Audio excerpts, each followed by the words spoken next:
एक आशिक गए मदीने में जमीन पर बैठ गए।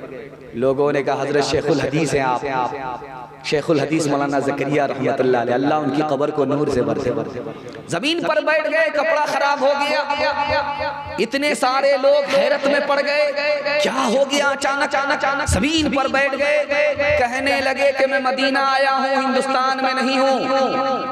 मैं आशिक़े रसूल हूँ। मैं अपने को मदीने के कुत्ते के बराबर समझता हूँ। कुत्ते के लिए जमीन पर बैठना ही सही है, चटाई पर। एक पंडित जी थे, उनका नाम था पंडित दयानंद सरस्वती। आशिक़े रसूल थे, लेकिन डाउट था यार, जो हिंदुस्तान से हवा जाती है मदीना, ये तो ठंडी होती है। जो हवा हिंदुस्तान से मदीना आती है, ये गर्म क्यों होती है? अगर हिंदुस्तान से बढ़कर मदीना है, हिंदुस्तान पर मदीने को फजीलत है, तो वहां की हवा को ठंडी होनी चाहिए। लेकिन क्या मामला बरअक्स है, उल्टा है। इधर से जो हवा जाती है वो ठंडी होती है, उधर से जो हवा आती है वो गर्म।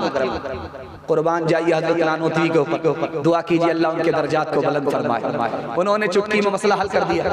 उन्होंने कहा कि पंडित जी बात यह है, जो हवा इधर से जाती है, हिंदुस्तान से मदीना जाती है, वो हमारे खुशी में जा रही है कि नबी के शहर को देखने जा रही हूँ, नबी के रोजे पर हाजिरी देने के लिए जा रही हूँ। हमारे खुशी के सर से लेकर के पैर तक ठंडा हो। लेकिन जो हवा उधर से आती है उसको गम होता है नबी से जुदा हो रही, नबी के शहर से जुदा हो रही हो, इसलिए मारे गम के वो गर्म हो जाती है, ये मारे खुशी के ठंडी हो जाती है।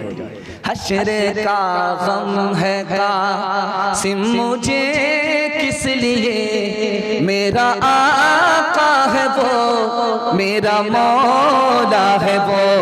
हश्र का गम है कासिम मुझे किस लिए, मेरा आका है वो, मेरा मौला है वो। हश्र का गम है कासिम मुझे किस लिए, मेरा आका है वो, मेरा मौला है वो। जिसके दामन में जन्नत बसाई गई, जिसके हाथों से को सर लुटाया गया। सुन्नत के हवाले से पैगाम है, सुनने के लिए आप लोग तैयार हैं? हाथ उठा दीजिए, सुन्नत को जिंदा करेंगे इंशाअल्लाह। सीधे बुढ़ापे में दाढ़ी रखेंगे, हाथ उठाइए इंशाअल्लाह। खैर, जोर का झटका थोड़ा धीरे से लगा। एक तजर्बे की बात है, सोना अपने हाथ में आप लीजिए। आपके घर में जेवर होगा सोने का जेवर है, सोने को आप हाथ में लेकर के मसलिए। उसके बाद नाक से लगाइए। हजरत नानोतवी फरमाते हैं कि आपको बदबू आएगी। सोना कितना कीमती है, उसके पीछे न दिन को देखते हैं न रात को, न जान की परवाह न ईमान। उस सोने की हकीकत को देखिए कि तरत्ती पर लेकर के मसलिए, नाक से लगाइए, बदबू आती है। हजरत नानोतवी ने फरमाया कि ध्यान रहे, सोना घर में रहे, जेब में रहे, दिल के अंदर ना उतरे। जैसे तरत्ती बदबूदार, वैसे तुम्हारा दिल बदबूदार हो जाएगा। एक फर्क दिखाने के लिए जा रहा हूं, मर्द के लिए सोना हराम, औरत के लिए सोना हलाल। लेकिन सोना पहनने के बावजूद भी औरत को अज़ाब। उसकी 3 वजह लिखी। सोना तो पहन रही है, निसाब के बराबर ज़कात नहीं दे रही, इसलिए अज़ाब होगा। दूसरी वजह बताने के लिए जा रहा हूं, इस पर गौर कीजिएगा। सोना पहनने से पहले पर्दे में रहती थी, कोना पकड़ करके रहती थी। जैसे ही शौहर ने सोना पहना दिया, नुमाइश के लिए बाहर निकल गई, इसलिए अज़ाब होगा। सोना पहनने से पहले सर झुका करके चलती थी, जैसे ही शौहर ने सोना पहनाया, सर उठा करके चल रही, ऐसा लग रहा कि जिब्रील अमीन का इंतजार कर रही है, इसलिए अज़ाब होगा। तीसरी बात, नुक्ते की बात आपके सामने रखने के लिए जा रहा हूं, जो मेरा मौजू है उस पर आ रहा। बाप आया दौड़ा बेटी से कहने के लिए कि बेटी मुबारक हो, जिस रिश्ते के पीछे परेशान था कि लड़का बेहतर से बेहतर मिल जाए, तुम्हारे रिश्ते के लिए लड़का मिल गया, मुबारक। तो बेटी ने कहा अब्बा हुजूर कैसा लड़का है? बोला सुनार है, जौहरी है, सोने की दुकान है, कान में भी जेवर देगा, नाक में भी जेवर देगा, गले में भी जेवर देगा, बाजू में जेवर पहना करके बोझल कर देगा। बेटी मुबारक हो, जिस रिश्ते को ढूंढ रहा था वो रिश्ता मिल गया, मुबारक हो। तो बेटी ने कहा अब्बा हुजूर एक सवाल है, उसके बाद रिश्ता मंजूर होगा, ये बताइए कि बेटे लड़के के सर पर टोपी रहती है? बोला सीधे जुमा में, सीधे रमजान, उसके बाद सीधे जेब। कहा कि अब्बा ये बताइए कि लड़के के चेहरे पर दाढ़ी है? कहा शादी के बाद रखेगा, मालदार है, दायां बायां चलेगा।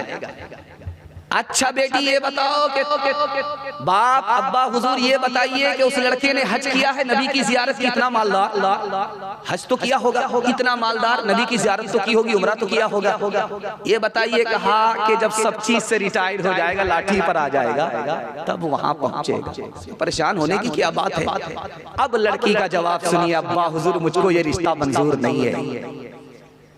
जो नबी का लिहाज ना करे, चेहरे पर दाढ़ी नहीं, जो खुदा का लिहाज ना करे, सर पर टोपी नहीं, मैं उसकी बीवी बन गई, वो मेरा क्या लिहाज करेगा? अब्बा हुजूर मुझको सोना नहीं चाहिए, नबी की सुन्नत चाहिए। जिसका बेटा जितना काला होगा उसकी माँ उतना ज्यादा साबुन लगाती, किसी तरह कालिया गोरा हो जाए, लेकिन साबुन तो काला हो जाएगा, वो कालिया गोरा नहीं होगा। आसमान से ही काला पैदा हुआ। लेकिन कुर्बान जाइए उस माँ के ऊपर कि उस काले को भी चौधरी का चांद समझता। एक नौजवान काला, बिल्कुल बदसूरत, होंठ मोटे मोटे, निहायत काला, आकर के दरवाजे पर दस्तक देता है। बेटी का बाप आकर के दरवाजा खोलता है, उस काले से पूछा क्यों आए हो? तुम्हारी बेटी का हाथ मांगने के लिए आए। कहा तुम्हारा दिन बुरा हुआ, इधर आए हो? अरे शीशे में चेहरा तो देख लिया होता, तुम निहायत बदसूरत हो, मेरी बेटी खूबसूरत है, तुम नौकर चाकर हो, मेरी बेटी आजाद है, शरीफ है, उससे तुम्हारा रिश्ता कैसे हो जाएगा? बेटी सुन रही थी कि अब्बा हुजूर मुझको ये रिश्ता मंजूर है। आपने आने वाले को देखा कि वो काला है, आपने भेजने वाले को नहीं देखा कि कमली वाला है। कौन है तारीके आईने रसूले मुख्तार, मसलिहत वक्त की है किसके अमल का मेयार, किसकी आँखों में समाया है शियारे अग़यार, हो गई किसे की निगाह तर्ज़े सलफ़ से बेज़ार, क़ल्ब में सोज़ नहीं, रूह में एहसास नहीं, कुछ भी पैगाम मोहम्मद का तुम्हें पास नहीं, कुछ भी पैगाम। हाथ उठाइए, बेटी की शादी सुन्नत के मुताबिक करेंगे, बिल्कुल सही जा रहा है। बेटा की शादी हरगिज़ फ्री नहीं करेंगे, हाथ उठाइए इंशाअल्लाह। माशाअल्लाह। आप अगर ज्यादा हाथ उठाएंगे तो आप कटक नहीं पहुंच पाएंगे, सीधे रांची पहुंचेंगे हमारे साथ। इसका जरा ध्यान रखिएगा। चौथा पैगाम कुरान के हवाले से, मदरसे के हवाले से सुनाने के लिए जा रहा हूं, और बड़ी उम्मीद के साथ कि मदरसे का बड़ा एहसान है, इस एहसान को आपको मानना है। मदरसा बाकी रहेगा, आपके 3 काम से बाकी रहेगा, वो 3 काम जारी रखना। हाथ उठा करके वादा कीजिए इंशाअल्लाह। कौम का बच्चा मदरसे में, अपना बच्चा स्कूल में, पहले ही हाथ उठा दिया। यहाँ आकर के मुकम्मल सारे लोग गिरफ्तार हो चुके। खैर 1838 ईस्वी में अंग्रेज ने मदरसे पर कब्जा कर लिया। 1838 ईस्वी में 45 लाख रुपया तालीम पर मदरसा खर्च करता था, उस पर कब्जा कर लिया। एक सूबे में 45 लाख उस जमाने में तालीम पर खर्च होता, 45 लाख पर कब्जा कर लिया। 80,000 मदरसे बंद हो गए। फिर ये दीन बाकी कैसे रहा? आपको हैरत हैरत। 1861 ईस्वी में 3 लाख कुरान के नुस्खे जला दिए गए। ये कुरान बाकी कैसे रहा? आपको हैरत हैरत। 1857 ईस्वी में 52,000 उलमा को फांसी पर चढ़ा दिया गया। ये इल्म बाकी कैसे रहा? आपको हैरत हैरत। मदरसे के छोटे छोटे बच्चों ने चोरी छुपे इल्म को सीखा, कुरान को सीखा, दूसरे को सिखाया। जहां उलमा को फांसी पर चढ़ा दिया गया, कुरान को जला दिया गया, मदरसे बंद हो गए। दीन इस्लाम भी बाकी रहा, इल्म भी बाकी रहा, कुरान मदरसे का 4 एहसान है। पहला एहसान ये है, ये मदरसा नहीं होता तो इस्लाम बाकी नहीं रहता, मुल्क आजाद। दूसरा एहसान इस मदरसे का ये है, ये मदरसा नहीं होता तो आज हमारे सर पर टोपी, चेहरे पर दाढ़ी नजर नहीं आती। इंसान मुसलमान तो दूर की बात है, जानवर से भी बदतर होता। तीसरा एहसान मदरसे का ये है, ये मदरसा नहीं होता तो बच्चे को माँ मिलती, बाप नहीं मिलती। निकाह मदरसे की तरफ से होता है, माँ के साथ बाप भी मिलता है। अगर निकाह नहीं होता तो माँ तो मिलती, बाप नहीं मिलता। मदरसे का सबसे बड़ा एहसान बताने के लिए जा रहा हूँ। सैयद सुलेमान नदवी रहमतुल्लाह अलैह ने लिखा, मदरसे का 4 एहसान, सबसे बड़ा एहसान मदरसे का ये है कि अगर ये मदरसा नहीं होता तो गरीब के बच्चे को फ्री में तालीम नहीं मिलती। ये सच्चाई है। मैं जो आपके सामने बयान सुना रहा हूँ, मेरे बाप का कितना पैसा खर्च हुआ है मैं उंगली पर गिन करके बता सकता हूँ। इतना कम पैसा खर्च हुआ और इतनी तालीम कैसे हासिल हुई? कौम का चंदा था, मदरसे का एहसान था, गरीब का बच्चा पढ़ करके आपको बयान सुना। मदरसा 3 काम से बाकी रहेगा। आपको 3 काम करना। पहला काम ये करना है कि बच्चे को मदरसे में भेज करके तालीम दिलानी। मदरसा बाकी। मदरसे के लोगों की ताज़ीम करनी है। आप मदरसे के लोग पर मेहरबान होंगे, वो आपके बच्चे पर मेहरबान। ताज़ीम करनी।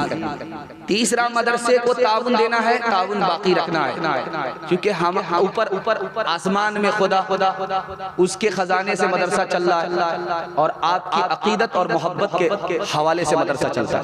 ताउन जारी रखना। हाथ उठा करके वादा कीजिए, इंशाअल्लाह ताउन जारी रखेंगे, बच्चे को भेज करके तालीम दिलाएंगे। एक मिसाल है, पैगाम खत्म कर रहा हूँ। मुल्ला दो पियाजा का मुनाजरा हो गया शिया अली। उसने कहा कि ज़बानी मुनाजरा नहीं होगा, इशारे होगा। उसने एक उंगली दिखाई, मुल्ला दो पियाजा ने 2 उंगली दिखाई। उसने 5 उंगली दिखाई, मुल्ला दो पियाजा ने मुक्का दिखाया। उसने अंडा दिखाया, मुल्ला दो पियाजा ने प्याज दिखाई। मुनाजरा खत्म। इसने कहा मैं हार गया, मुझे। सामईन ने पूछा कि भाई ये गोल मोल क्या हुआ, बताओ तो सही।